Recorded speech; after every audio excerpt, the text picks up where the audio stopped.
မင်္ဂလာပါရှင်မင်းတို့တိလေးတစ်ခုနဲ့မိတ်ဆက်ပေးမလို့ပါအတန်လေးကိုအရင်ရှိုး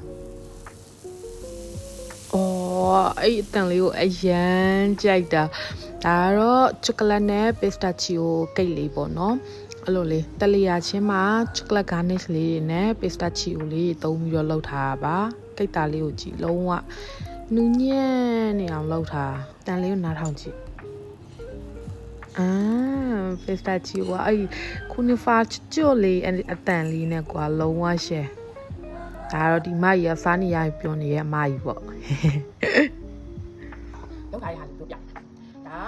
တိတ်တာပေါ့နော်စပွန်ထိတ်တာလေးရယ်ချောကလက်ဂါနစ်လေးပါမယ်ပြီးတော့လို့ရှိရင်ပစ္စတာချီယိုနဲ့ခုနဖာနဲ့ရောထားတဲ့ဟာလေးတို့ဒီဘက်ချောကလက်မှာတုံးနေဟန်အဲ့ဒါလေးထည့်ထားရယ်ပြီးတော့လို့ရှိရင်ဒါက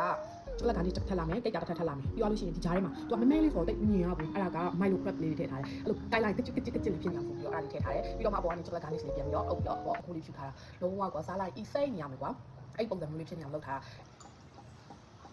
ကဲဒီမကြီးကတော့စားပါတယ်ကိုလုံးကိုကောင်းကိုကြိုက်ပါပဲ first layer မှာမိုက်လိုလေးထည့်ထားတဲ့ဟာကပြီးတော့မှကွာကြံခဲ့တာသူ့ရဲ့ crib လေးတော်တော်မိုက်တဲ့ဟာလေး thank you for watching